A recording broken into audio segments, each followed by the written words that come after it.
Recording start हो गई। ठीक है तुम। सर और हाँ। टाइम है? क्या? किसी और टाइम में लॉक कर सकते हैं? किसी और टाइम तो नहीं, मेरे पास तो यही टाइम है, इसके बाद तो कोई और टाइम नहीं हो पाएगा। शाम में सर? नहीं नहीं नहीं, देखो पहली चीज़ तो यही। मैं कॉलेज के टाइम पे तुम्हें पढ़ा रहा हूँ। I am not asking for any fees, और तुमने बोला कि 2-3 कॉलेज के बच्चे हैं, तो यस इसलिए सर। मैं पढ़ा रहा हूँ। ठीक है, मैं बाहर के स्टूडेंट्स को नहीं पढ़ाता हूँ, ये पहली चीज़ है। उसके बाद अब मुझे ये बताओ कि तुम में से कॉलेज का कौन है, और आईडी कार्ड बना रखा होगा तो एक बार आईडी कार्ड मुझे व्हाट्सएप कर देना, ग्रुप में डाल देना। अभी ठीक है। तो नहीं बनाया है सर। अच्छा नहीं बनाया है तो फिर कॉलेज आके एक बार बनवा लो। ठीक है, वो यस। फीस स्लिप तो होगी, तो फीस स्लिप मुझे व्हाट्सएप कर देना। ठीक है, एडमिशन यस देने टाइम एक स्लिप मिली होगी येलो कलर की, वो व्हाट्सएप कर देना, ताकि मुझे पता रहे कि कौन स्टूडेंट है और उसकी अटेंडेंस रजिस्टर में मैं लिखता रहूँगा। ओके। सो यहाँ पे हम लोग कर रहे थे मोल कॉन्सेप्ट। तो मोल होता क्या है? मॉल।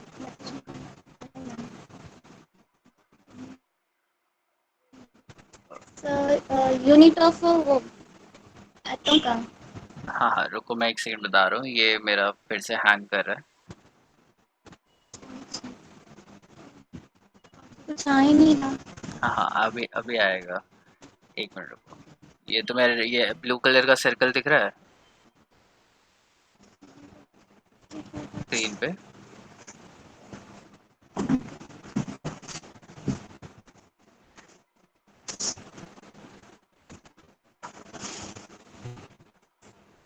ये हैंग हो गया है, एक 2 मिनट रुको इसको।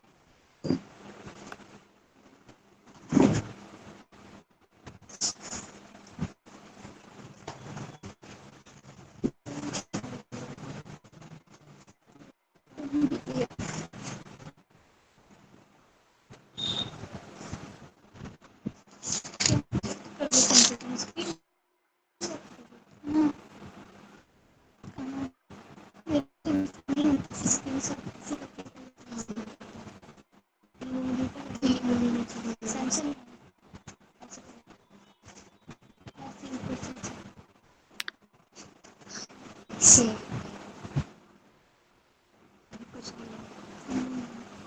नहीं है। ठीक है, तो मोल क्या होता है?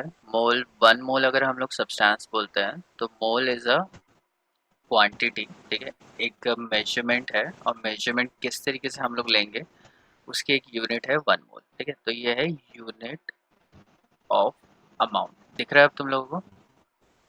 Yes sir. हाँ। तो कोई भी चीज़ को अगर मैं मेजर करना चाहता हूँ तो उसके लिए हम लोग क्वांटिटी, कितनी क्वांटिटी है उसको हम लोग मोल के टर्म्स में कर। For example,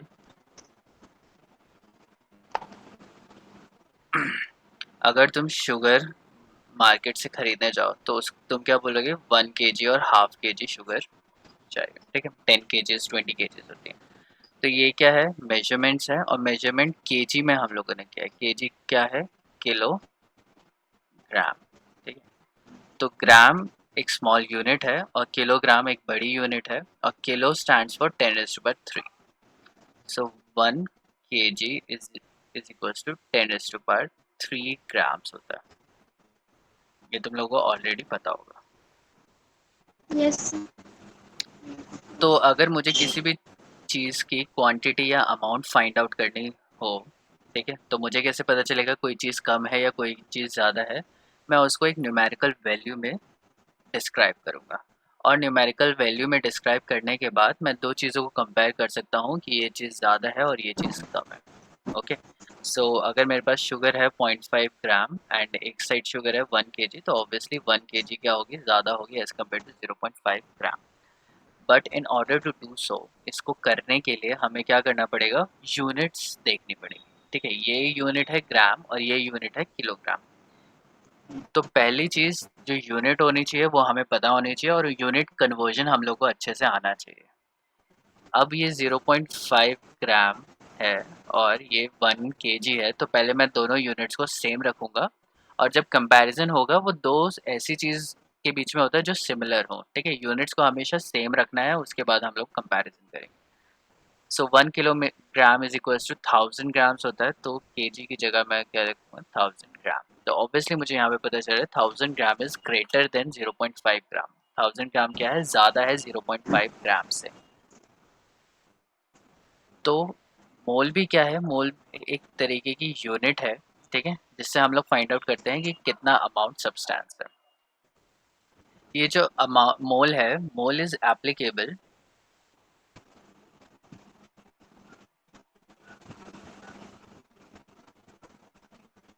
for microscopic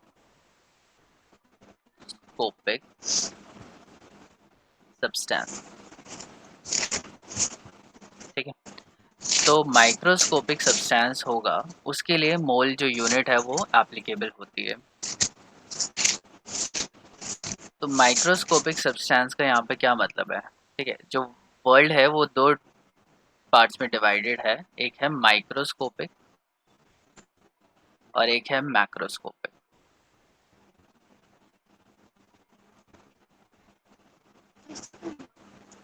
macroscopic मतलब लार्ज चीज़ें, ठीक है? और माइक्रोस्कोपिक मतलब माइक्रोस्कोप्स तुमने देखे हैं, जो बहुत ही ज़्यादा छोटी चीज़ें होंगी और जो माइक्रोस्कोप के थ्रू हमें दिखाई दे। तो ये होगी टाइनी, बहुत ही ज़्यादा स्मॉल जो चीज़ें होती हैं उनको हम लोग माइक्रोस्कोपिक बोलते हैं, ठीक है? माइक्रोस्कोपिक कोई भी ऐसी चीज़ हो सकती है जो हमें माइक्रोस्कोप से दिखाई दे। सो जितने भी सब्सटेंसेस हैं उनको दो कैटेगरी में हम लोग डिवाइड कर सकते हैं। एक हो गया माइक्रोस्कोपिक और एक हो गया मैक्रोस्कोपिक। जो छोटी चीज़ें हैं जैसे बैक्टीरिया हो गए, फंगस हो गए, वायरस हो गए, ये बहुत ही ज़्यादा छोटे होते हैं, इन्हें हम लोग माइक्रोस्कोपिक बोलेंगे। और बहुत सारी चीज़ें होती हैं जो बड़ी-बड़ी हैं, फॉर एग्जांपल कोई बुक हो गई, तुम्हारे सामने कुछ भी चीज़ रखी है वो मैक्रोस्कोपिक है, काफ़ी बड़ी है, ठीक है? उसको तुम माइक्रोस्कोप से नहीं देख सकते। तो ये जो इतनी बड़ी चीज़ें होती हैं इनको हम लोग क्या बोलेंगे? मैक्रोस्कोपिक। क्लियर है ये? Yes, sir. ठीक है। Now let's come to the mole. Mole क्या होता है? Mole is applicable for microscopic substance. तो मोल किसके लिए एप्लीकेबल होगा? माइक्रोस्कोपिक सब्सटेंस के लिए एप्लीकेबल होगा, मतलब छोटे छोटे चीज़ों के लिए एप्लीकेबल होगा। बड़ी चीज़ों के लिए हम लोग मोल यूज़ नहीं करते हैं, जनरली नहीं करते, क्योंकि उनकी अमाउंट बहुत ज़्यादा बड़ी होती है। तो मोल क्या है? It is a unit of amount, कि कोई सब्सटेंस कितना ज़्यादा है, ठीक है? कितना अमाउंट में है, कितनी उसकी क्वांटिटी है, उसको डिस्क्राइब करने के लिए हम लोग ये यूनिट लेते हैं मोल। सो 1 मोल, एक मोल कोई भी सब्सटेंस को हम लोग डिफाइन करते हैं 6.022 इंटू 10⁻23 पार्टिकल्स, Yes, sir. ठीक है? तो 1 मोल कोई भी सब्सटेंस कितना होता है? 6.022 इंटू 10⁻23 पार्टिकल्स के इक्वल होता है। सो अगर मेरे पास 6.022 इंटू 10⁻23 बैक्टीरिया है, तो मैं बोल सकता हूँ मेरे पास 1 मोल बैक्टीरिया अवेलेबल है, ठीक है? Yes, sir. ये क्लियर है? आगे चलूँ? Yes, sir. ठीक है। तो कुछ और एग्जांपल्स लेते हैं। I don't know. तो हमारे पास एक एवोगेड्रो नंबर होता है, इसे हम लोग बोलते हैं Yes, sir. I forgot to remember. Number, ठीक। ये क्या होता है? यही होता है 6.022 इंटू 10⁻23। कुछ भी हो सकता है, पार्टिकल, यूनिट, और कुछ भी हम लोग बोल सकते हैं। इसको हम लोग डिनोट करते हैं कैपिटल एल, एन और स्मॉल ए से, ठीक है? इस तरीके से हम लोग लिखेंगे एवोगेड्रोस नंबर, और इसकी यूनिट होती है पर मोल, ठीक है? एवोगेड्रो नंबर की यूनिट क्या होती है? पर मोल, More. ठीक है? तो मोल को हम लोग पूरा फॉर्म में ये लिखते हैं और शॉर्ट फॉर्म में हम लोग सिर्फ MOL लिखते हैं। क्लियर? तो कहीं पर भी यूनिट Yes. आएगी, जैसे आर की, आर गैस कांस्टेंट होता है, उसकी यूनिट होती है 8.314 जूल पर केल्विन पर मोल। तो मोल को MOL ही पूरा नहीं लिखेंगे हम लोग, जस्ट MOL लिख के इसको ख़त्म कर देंगे। तो जब भी यूनिट यूज़ होगी तो उसको MOL लिखेंगे, और अगर तुम्हें नॉर्मल लिखना है तो तुम कंप्लीट लिख सकते हो MOL। ठीक है। -1 जो उसके ऊपर लिखा हुआ है, मतलब क्या है उसका? पर पर मोल। हाँ, कैसे लिखते हैं? 1/मोल को हम लोग क्या लिख सकते हैं? मोल इनवर्स या मोल -1। ठीक है, ऊपर आ जाता है तो जो पावर है इसकी 1, ऊपर जाके जो पावर होती है वो माइनस में हो जाती है। ठीक है, या उसकी रिवर्स हो सही। जाती है। आर क्या है? R is universal gas constant.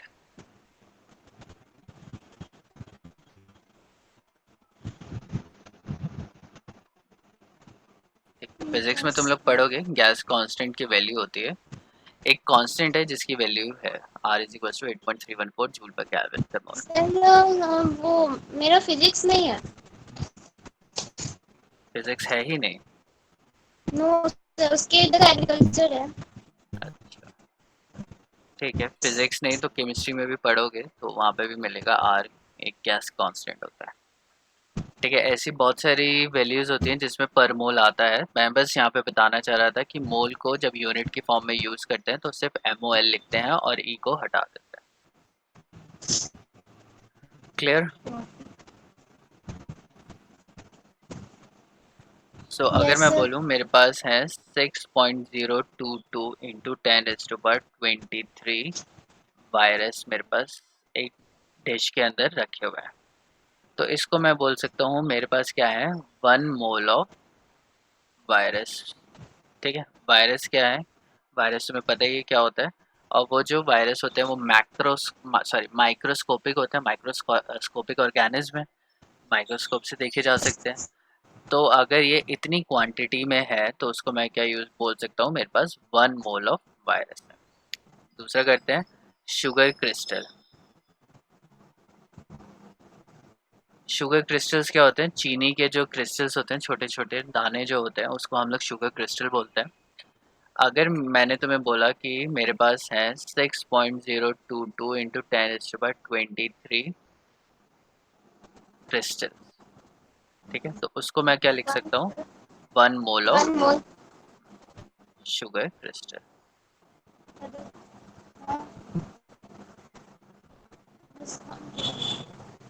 ठीक है, सो ये एक नया क्वेश्चन मैं तुम्हें दे रहा हूँ।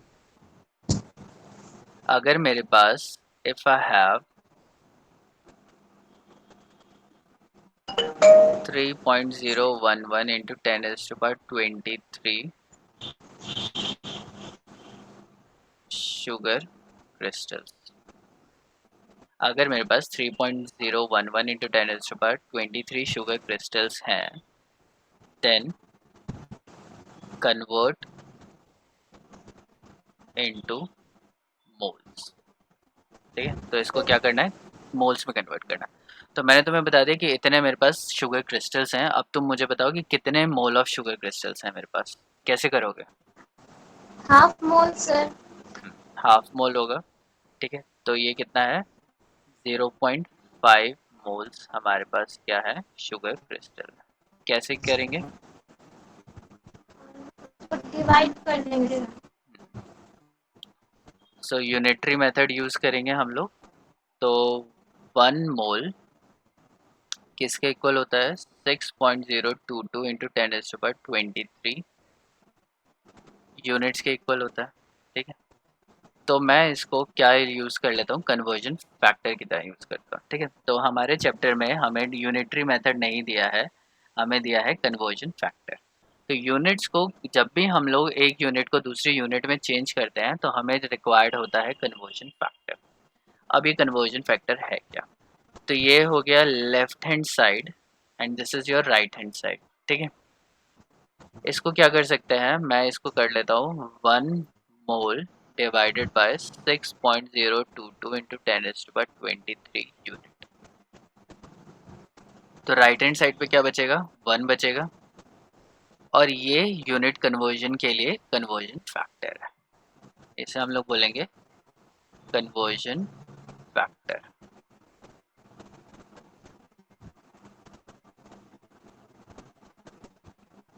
ठीक है, मैं कुछ और एग्जांपल देता हूँ कन्वर्जन फैक्टर्स के।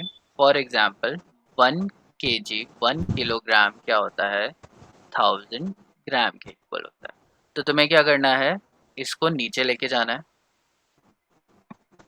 तो 1 kg यहाँ आ गया और नीचे कितना आ गया, 1000 ग्राम इज इक्वल्स टू 1। और ये भी क्या हो गया, ये हो गया तुम्हारा कन्वर्जन फैक्टर।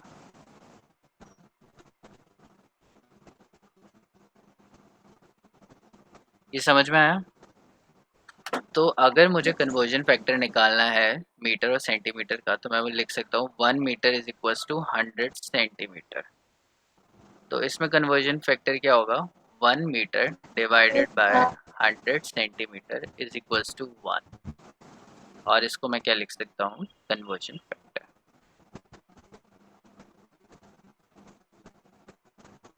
ठीक है। अब कन्वर्जन फैक्टर को यूज़ कैसे करना है, तो कन्वर्जन फैक्टर को, एक तो हमारे पास नॉर्मल मेथड होता है यूनिटरी मेथड। यूनिटरी मेथड से भी सेम ही चीज़ आती है, लेकिन अगर मैं बोलता हूँ कि मेरे पास है 32.56 सेंटीमीटर है and I have to convert into metre, मुझे किस में कन्वर्ट करना है, मीटर में कन्वर्ट करना है। तो उसको करने के लिए मैं एक प्रोसीजर यूज़ करूँगा कन्वर्जन फैक्टर का। तो मैं यहाँ पे लिखूँगा 32.56 सेंटीमीटर इंटू 1 लिख सकता हूँ। किसी भी चीज़ को 1 से मल्टीप्लाई करेंगे तो हमारा वही आएगा। अब यहाँ पे 1 की वैल्यू क्या है, 1 मीटर अपॉन 100 सेंटीमीटर है, दिख रही होगी तुम्हें। तो इसको मैं क्या लिख सकता हूँ, 32.56 centimetre into 1 metre divided by 100 centimetre, ऐसे लिख सकता हूँ, बताओ।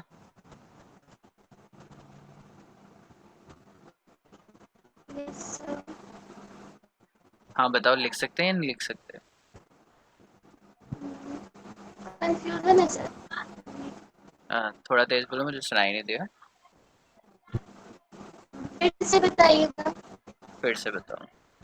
मेरे पास क्या है, मेरे पास है 32.56 सेंटीमीटर, मेरे पास कोई चीज़ है, ठीक है, कोई भी मेरे पास सब्सटेंस। मेरे पास एक टेबल है और टेबल की जो लेंथ है वो है 32.56 सेंटीमीटर, और मैं उसको कन्वर्ट करना चाहता हूँ मीटर में। तो उसको क्या करना है, कन्वर्ट करना है इनटू मीटर। मैं चाहता हूँ कि टेबल 32.56 सेंटीमीटर तो है, लेकिन नाउ आई वांट कि मैं कितना मीटर में इसको मैं कैलकुलेट कर सकता हूँ। हमें इसके लिए मीटर और सेंटीमीटर का कन्वर्जन फैक्टर पता होना चाहिए। तो हमें पता है 1 metre is equals to 100 centimetre. तो मुझे मीटर में निकालना है, तो तो मैं मीटर को ऊपर रखूंगा और सेंटीमीटर को नीचे रखूंगा और उसको 1 के इक्वल कर दूंगा। ठीक है, ये हो गया हमारा conversion factor.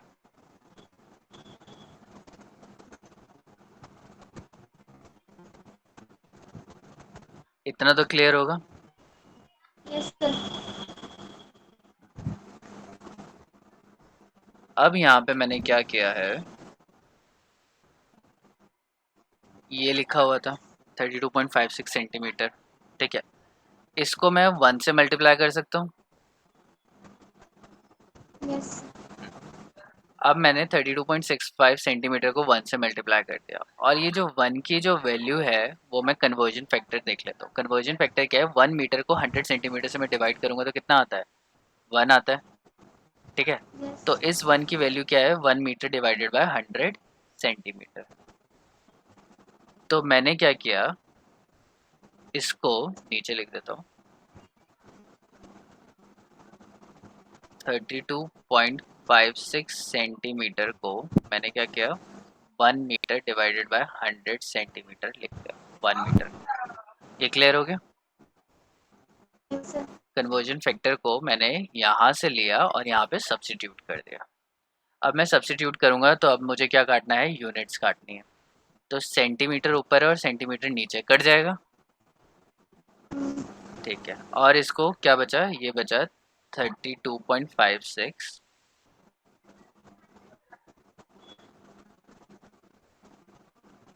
32.56 metre divided by 100, ठीक है। और डिवाइड करूंगा तो ये बन जाएगा 0.32 0.56 मीटर। ठीक है, और इसको मैं 2 डिजिट में कन्वर्ट कर लेता हूँ तो ये हो जाएगा 0.33। यहाँ तक क्लियर है ये?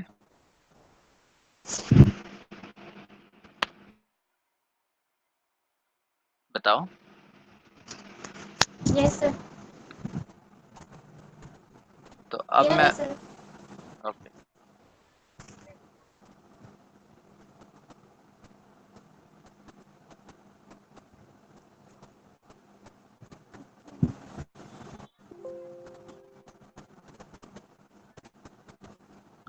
एक सेकेंड रुकना।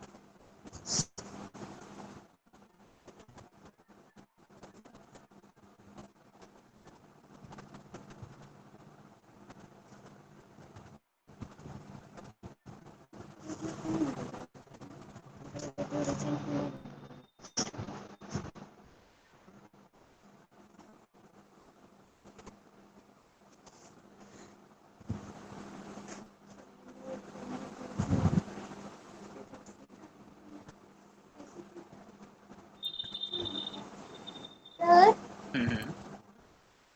अब वो हम ये वीडियो बाद में नहीं देख सकते? हाँ, देख सकते हैं।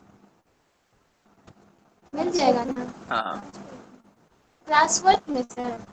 हाँ हाँ, उसी में। ठीक है, तो अब मेरे पास कितना हो गया, 0.33 ये मीटर हो गया। मैं दूसरा कोई यूनिट चेंज करने की कोशिश करता हूँ। अब मेरे पास है 3.26 इंटू 10⁻³ पार्टिकल्स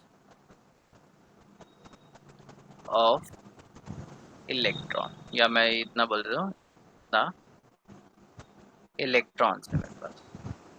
ठीक है, इतने तो मैं इलेक्ट्रॉन्स दे दिए हैं एंड पूछा गया है कन्वर्ट देम इनटू मोल्स, इसको मोल्स में कन्वर्ट कर दो। तो कैसे करेंगे?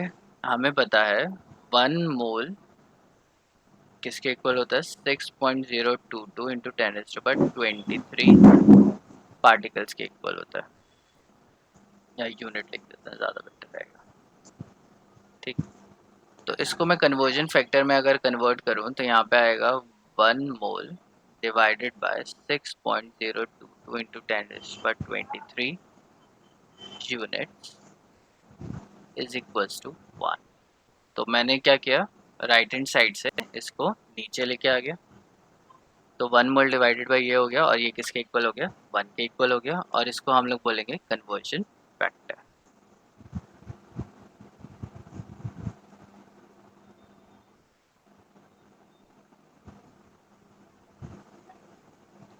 अब क्या करना है, यही लिखना है 3.26 इंटू 10⁻³ इलेक्ट्रॉन।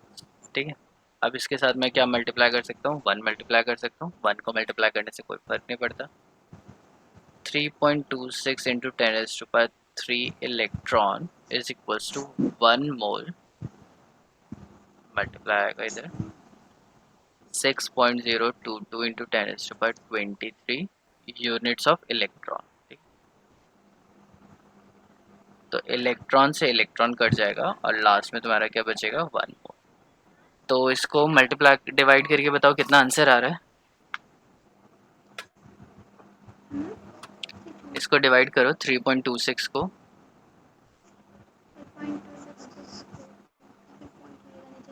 6.022 इंटू 10⁻23 मोल, इतना मोल आएगा। इसको डिवाइड करके मुझे आंसर बताओ कितना आ रहा है।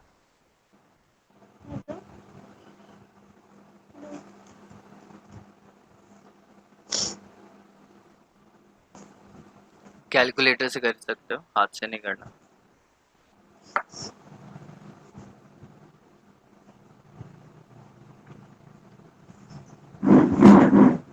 ये ऊपर माइनस। हेलो। हेलो। हाँ। हाँ। हाँ।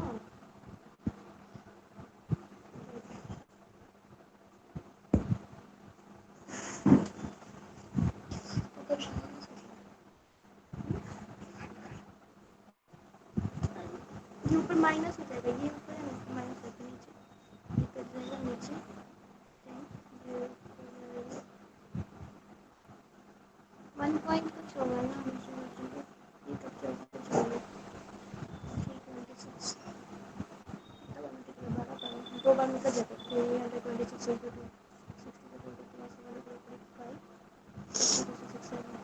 हो गया।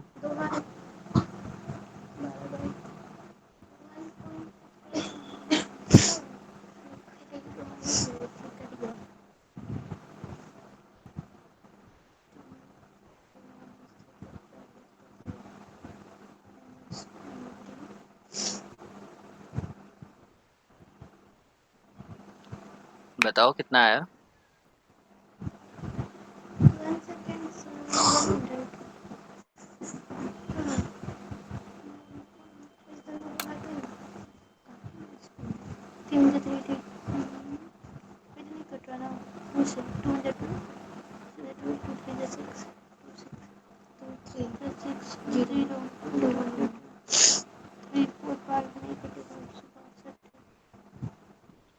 थ्री पॉइंट टू सिक्स को 6.022 से डिवाइड करना है, तुम कैलकुलेटर से भी कर सकते हो।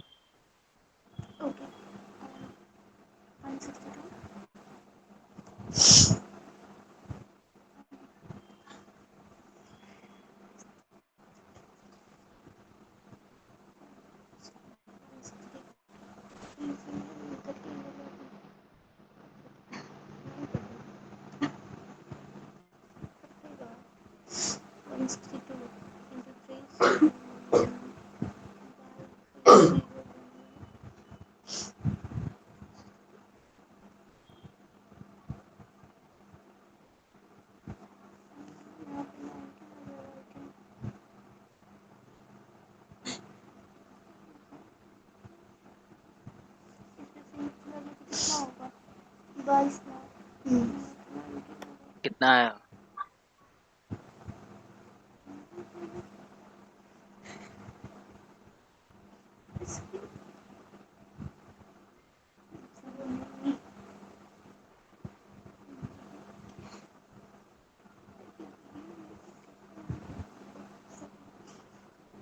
0.54 कितना 0.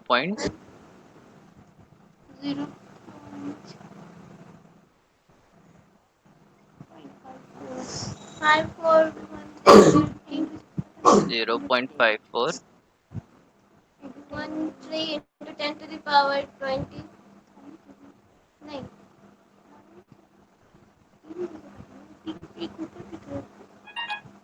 आगे क्या बोला, 5413 1 into into 10 to the into 10 to the power 19 minus 19 minus 19 से ठीक है। तो एक सेकंड, ये थोड़ा हैंग हुआ है, मैं लिखता हूँ।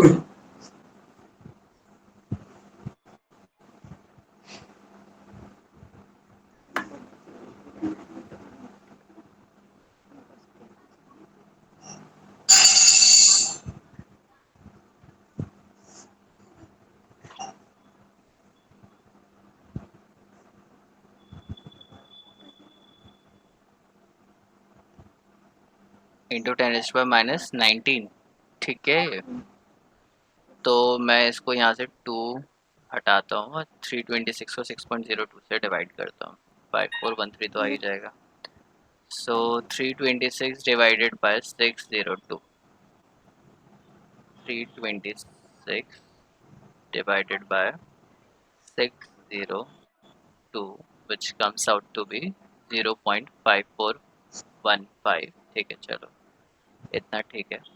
इनटू यहाँ पे क्या करेंगे, 3 - 23, तो ये हो गया 0.5415 इंटू 10⁻⁻, माइनस करेंगे तो कितना आएगा, -20। तुम लोग का आंसर अलग आ रहा है, 19 आ रहा था तुम्हारा।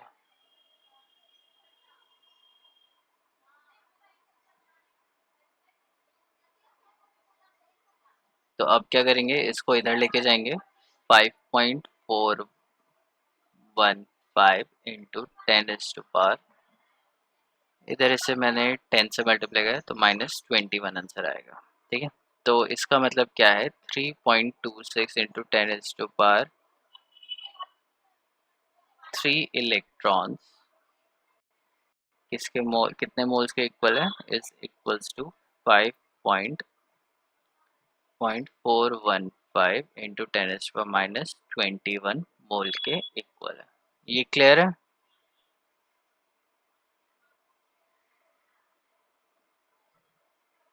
ठीक है, इसको कैलकुलेशन घर पे बैठ के फिर से चेक करना। तो अब हम लोग देख लेते हैं मोल्स क्या होता है। ठीक है, मोल्स जैसे कि मैंने बताया, इट्स अ मेजरमेंट, एक यूनिट है जिससे हम लोग पार्टिकल्स को मेजर करते हैं, क्वांटिटी को मेजर करते हैं। So molecules, atoms, electron, neutron, protons, ये बहुत ही ज़्यादा छोटे अमाउंट में होते हैं, छोटे साइज के होते हैं। तो एक छोटी सी कंटेनर में बहुत ही लार्ज नंबर ऑफ मॉलिक्यूल्स होते हैं। उन लार्ज नंबर ऑफ मॉलिक्यूल्स को हम लोग एक साथ मेजर नहीं कर सकते हैं कि कितने इलेक्ट्रॉन है, तो उसको हम लोग क्या करते हैं, एक बड़ी यूनिट लेते हैं, मोल्स लेते हैं, जिससे हम लोग उसको मेजर कर पाएंगे। तो मोल हमें पता है 6.022 इंटू 10⁻23 होता है, लेकिन मोल्स निकालने के लिए there is a formula. Moles is equals to mass, given mass लिख देते हैं, given mass divided by molar mass.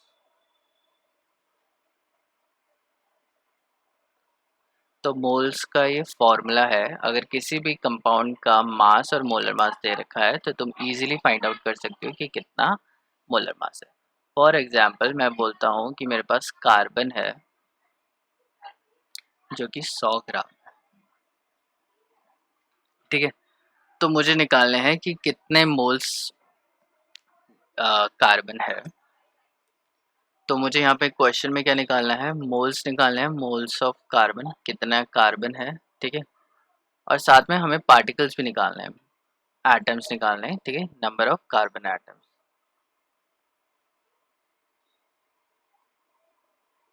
तो नंबर ऑफ कार्बन एटम्स भी हमें साइमल्टेनियसली फाइंड आउट करना है। तो इसको फाइंड आउट करने के लिए हम लोग क्या करते हैं,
अब दिखाई दे रहा है तुम लोगों को?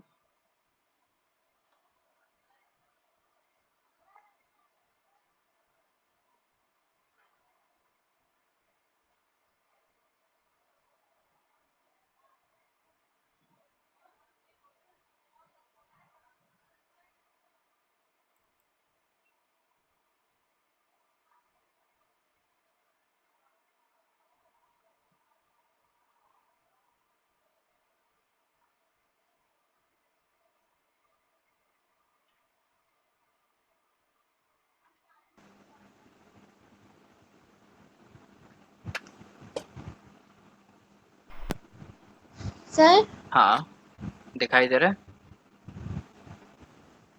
यस सर, एक बार इससे पहले वाला बताइए। हाँ, मैं बता बता रहा हूँ। ये कैलकुलेशन तुम्हें समझ में आ गई थी? Yes sir. हाँ, माइनस 21 बोले तो थे। इसमें कैलकुलेशन थोड़ा ढंग से करना है, ध्यान रखना है, क्योंकि न्यूमेरिकल्स हैं इस चैप्टर में बहुत सारे, और सारे देखने पड़ेंगे। नेक्स्ट पे मैं बता रहा था, मोल्स क्या होता है। एक क्वांटिटी होती है जिससे हम लोग फाइंड आउट कर सकते हैं कि कितनी क्वांटिटी है।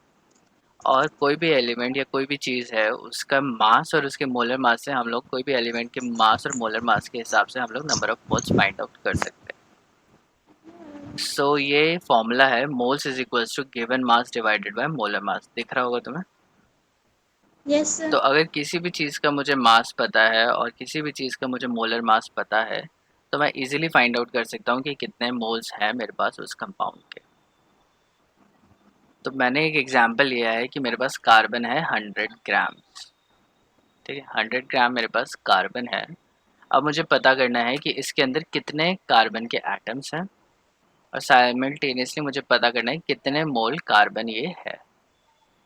तो इसको करने के लिए हम लोग क्या यूज़ करेंगे, ये फॉर्मूला यूज़ करेंगे, moles is equals to given mass divided by molar mass. ठीक है, तो ये फॉर्मूला तुम्हें अच्छे से याद हो जाना चाहिए। मोल्स का फॉर्मूला क्या होता है, given mass divided by molar मास। ये 9th क्लास में ही पढ़ते हैं। ठीक है, तो अच्छे से याद होना चाहिए। अब इसमें गिवन मास क्या है? गिवन मास का यहाँ पे मतलब है, जो क्वेश्चन में दिया है। हाँ ठीक है, क्वांटिटी गिवन, गिवन और जो क्वांटिटी हम लोगों ने ले रखी है। मोलर मास क्या होता है? सिक्स मोलर पॉइंट मास होता है, जीरो नहीं नहीं, वो तो मोल होता है। मोलर मास होता है mass of 1 mole of substance. एक मोल कोई भी सब्सटेंस लूंगा तो उसका कितना मास है उसको हम लोग बोलते हैं मोलर मास। ठीक है, मोलर मतलब मोल ही आ गया, और एक मोल किसी भी सब्सटेंस का जो मास होगा उसे हम लोग क्या बोलेंगे, मोलर मास बोलेंगे। सो फॉर एग्जांपल, कार्बन का जो मोलर मास होता है वो होता है 12 ग्राम पर मोल। मतलब एक मोल अगर मैं कार्बन लूंगा तो उसका जो मास आएगा वो कितना आएगा, 12 ग्राम। एक मोल हाइड्रोजन लूंगा तो उसका मास आता है 1 ग्राम। एक मोल ऑक्सीजन लूंगा तो उसका मास आता है 16 ग्राम। तो ये जो एटॉमिक मास होता है वो उसी के इक्वल आ जाता है, उसका मोलर मास। ठीक है, सो मोलर मास क्या है, एक मोल कोई भी सब्सटेंस होगा, मतलब मेरे पास कार्बन है और उन उसके मेरे पास है 6.022 इंटू 10⁻23 पार्टिकल्स या एटम्स। तो अगर इतने एटम्स होंगे तब जाके उसका जो मास बनेगा वो बनेगा 12 ग्राम। समझ में आया ये? तो एक मोल कोई भी सब्सटेंस को ले लूँ और जो भी उसका मास आएगा उसको मैं बोलूँगा उसका मोलर मास। ठीक है, तो यहाँ पे हम लोगों ने एग्जाम्पल लिया कार्बन। तो फॉर्मूला यूज्ड क्या होगा,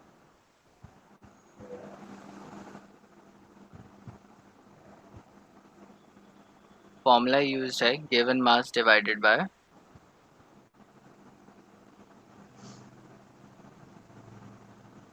मोलर मास। तो पहले हमें देखना है गिवन मास। तो कार्बन हमें कितनी दे रखी है, 100 ग्राम दे रखी है। और कार्बन का मोलर मास जो मैंने यहाँ पे बताया है वो कितना है, 12 ग्राम पर मोल। कितना है, 12 ग्राम पर मोल। अब ये तुम्हें कैसे पता चलेगा कि किसी चीज़ का मोलर मास कैसे है? तो पहली चीज़ तुम लोग इंटरनेट से फाइंड आउट कर सकते हो। Just type molar mass of carbon या मोलर मास ऑफ ऑक्सीजन या किसी भी एलिमेंट का मोलर मास, किसी भी कंपाउंड का मोलर मास टाइप करोगे, वहाँ पे इंटरनेट पे तुम्हें आराम से मिल जाएगा। ठीक है, तो या तो कोई बुक देख लेना जिसके पास लिखा होगा, otherwise there is a method जिससे हम लोग उसको निकाल सकते हैं। तो मैं बताता हूँ कैसे निकालेंगे, लेकिन उससे पहले तुम्हें सारे एलिमेंट्स का मोलर मास बेसिकली याद करना पड़ेगा। सारे नहीं तो कॉमन जो पहले 30 एलिमेंट्स हैं उनका मोलर मास अगर तुम्हें याद होगा तो काफ़ी सारे मॉलिक्यूल्स हैं जिनका मोलर मास तुम ऑटोमेटिकली निकाल पाओगे या आसानी से निकाल पाओगे। ठीक है, अदरवाइज इंटरनेट इज़ हैंडी और कभी भी कोई क्वेश्चन आता है तो उसमें मोलर मास ऑलरेडी दे रखा होता है। सो अब क्या करना है, 100 को 12 से डिवाइड करना है। डिवाइड करो, कितना आएगा? 100 को 12 से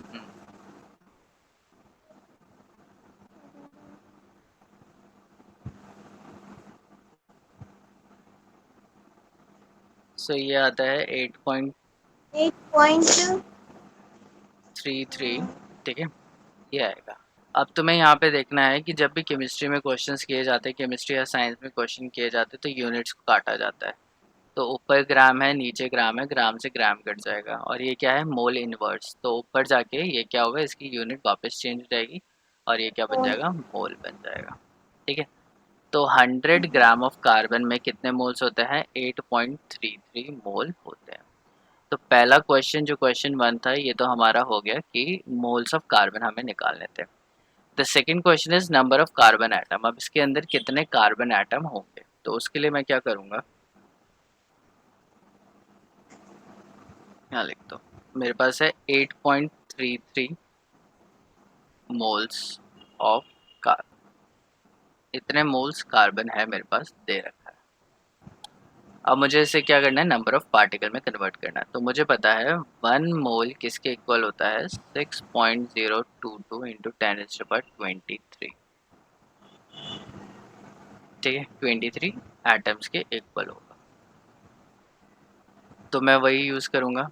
तो मुझे क्या करना है, एटम्स निकालने हैं। तो मैं क्या करूँगा, 6.022 इंटू 10⁻23, जो भी चीज़ निकालनी है उसको ऊपर रखना है, डिवाइडेड बाय 1।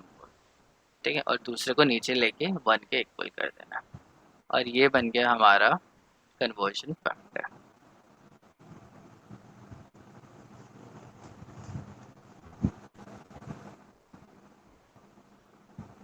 अब इस कन्वर्जन फैक्टर को यूज़ किया जाएगा। तो 8.33 मोल इंटू 1 में लिख देता हूँ। 1 की जगह मैं क्या लिख सकता हूँ, 6.022 इंटू 10⁻23 एटम्स डिवाइडेड बाय 1 मोल। अब सबसे पहले हम लोग क्या करेंगे, इनकी यूनिट्स को कैंसिल आउट करेंगे। तो मोल से यहाँ पे मोल कट जाएगा और अगर मैं मोल से मोल काटूंगा तो अब मुझे क्या करना है, इसको मल्टीप्लाई करना है। तो मल्टीप्लाई करके देखो कितना आ रहा है। 6.22 को सर। हाँ हाँ,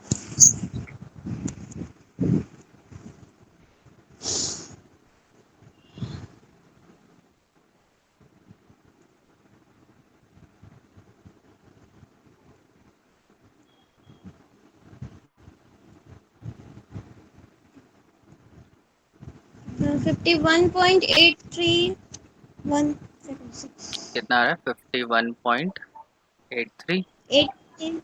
126 हाँ वो छोड़ देते हैं। ये कितना आ गया, इतना इंटू 10⁻23।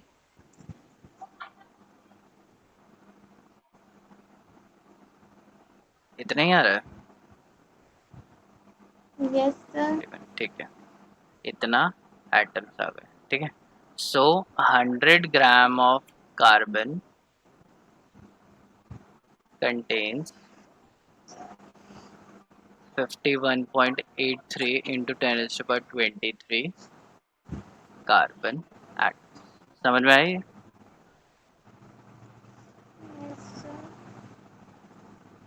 ठीक है, तो ये नंबर ऑफ मोल्स निकालने का फॉर्मूला है। और ये बहुत ज़रूरी है जब हम लोग लिमिटिंग एजेंट और एक्सेस रिएजेंट फाइंड आउट करेंगे। उसके लिए हमें नंबर ऑफ मोल्स मॉलिक्यूल के निकालने होते हैं। तो यहाँ पे देखो तुम्हारे लिए क्वेश्चन होमवर्क है, तुम्हें इसमें कन्वर्ट करना है कितने मोल्स हैं। तो मैं दे देता हूँ 75 ग्राम ऑफ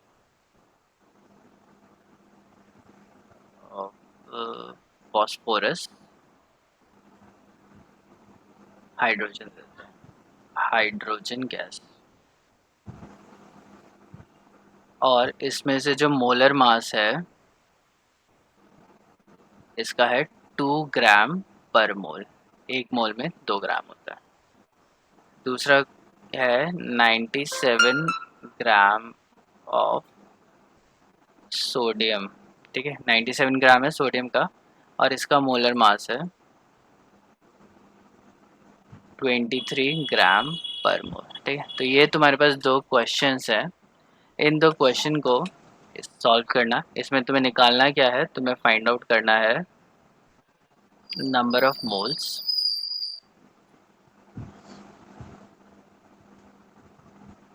पहला तो ये। सर इस पहला वाला फॉर्मूला लगेगा?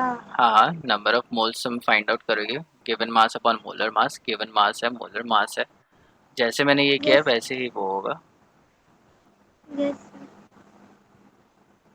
नंबर ऑफ एटम्स, और कितने एटम्स या मॉलिक्यूल्स इसके अंदर है, ये फाइंड आउट करना है। दोनों हाँ दोनों निकालना हाँ है? हाँ, दोनों क्वेश्चन निकालने हैं, ये होमवर्क के लिए। Okay sir. ठीक है, तो इसको हम लोग कल देखते हैं। तो आज के लिए इतना ही कर रहे हैं, ठीक बाकी है। फिर हम लोग नेक्स्ट क्लास में करते हैं। ओके।